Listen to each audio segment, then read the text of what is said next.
Joining us now, former GOP counsel for the House Oversight Committee, now a contributor to NBCNews.com's editorial page Think, and author of E Pluribus on Reclaiming Our Founders' Vision for a United American, Sophia Nelson. Thank you very much. Sophia, thank you so much for being here. You, like me, are a conservative, or even though our party's going through a phase right now where they're not conservative. They're not conservative on spending. They're not conservative on deficits. They're not conservative on debt. They're not conservative on entitlements. They're not conservative on trade. They're not conservative on alliances. They're not conservative on, holding together Ronald Reagan's coalition for a free and safe America. They're not conservative on, you name it, they're not conservative.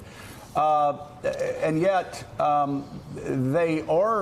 they seem to be obsessed on doing things that further divide their politicians from the majority of Americans who will be determining who wins elections over the next 40 years.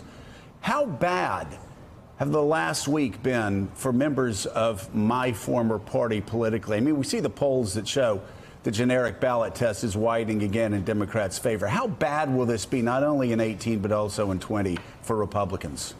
Well, of course, Joe, you know that Steve Schmidt left the Republican Party yesterday, which I think was sad, but it was not unexpected given what he's been saying on social media for months and how he feels, and many of us feel the same.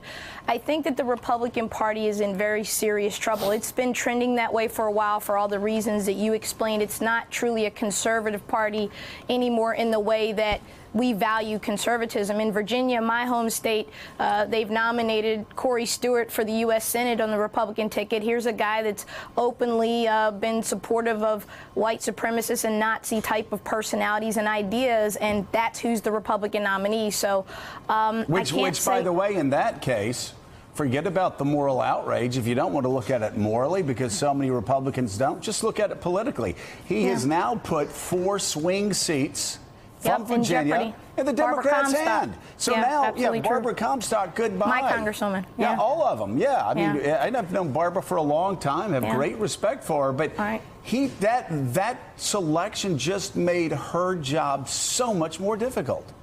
It did. I think she probably had a shot at keeping her seat had there been a different nominee for the Senate, but it's going to be difficult because Corey Stewart's going to make the GOP the poster party for racism and everything that's bad, which has just become synonymous with Republican, and that bothers me, as I know it bothers you. Hey, Sophia, it's Willie Geist. Good to see you as always. Hey, Willie. The President of the United States had that meeting with the Republican conference 2 nights ago.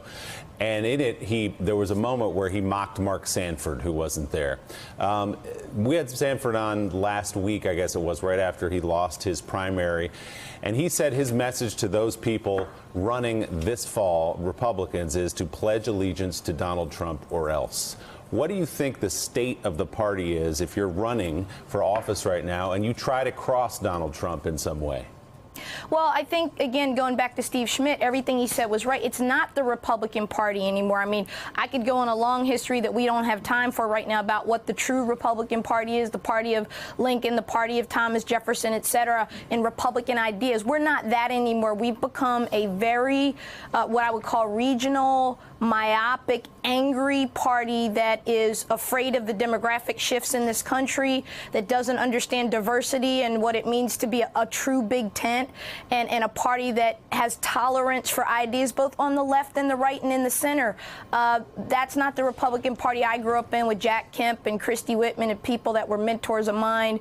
And it's a big disappointment to me. I think we're in bad shape. Bottom line, it is Trump's party. It's not the Republican Party. I mean, you look at the presidents, the 3 major Republican presidents through the ages: Abraham Lincoln, Teddy Roosevelt, Ronald Reagan, all inclusive, all about expanding the tent. Ronald Reagan, Jonathan Lemire, won 49 states by being inclusive. And, you guys did see what Justin Amish said, right? Donald Trump was talking about how everybody cheered his petulant joke about Mark Sanford, and Amash came out, big conservative Freedom Caucus guy, came out, and God bless him, he said, we were there, It was a dazzling display of pettiness and insecurity. Nobody laughed. Nobody applauded. They were disgusted. With the president. With the president. Those are Republicans starting to speak out. They don't. They're kind of cornered at this point. Well, it's all so despicable. Yeah. What are they supposed to Can do? you So they're imagine? stunned into silence. Ryan How Costello sad and said it just didn't pathetic. happen. Another Republican who was in the room said it just didn't happen. I mean, that it's a way. very president weird. They weren't lies all cheering. the It has to Yeah, be a he's just very saying weird lying. thing to have someone just straight up lie, right? I mean, we're not When everyone was accustomed in the to room. And it's this. constant. Yeah, and It's so if you constant. see it with your own eyes, I still think Mueller must be getting closer, and there's a little bit something going on upstairs that he's freaking out. He's just freaking out. So, Sophia, you listen, we all have to do things in our jobs that are hard, that are difficult. Mika and I have to wake up at 4 a.m. and, Not hard.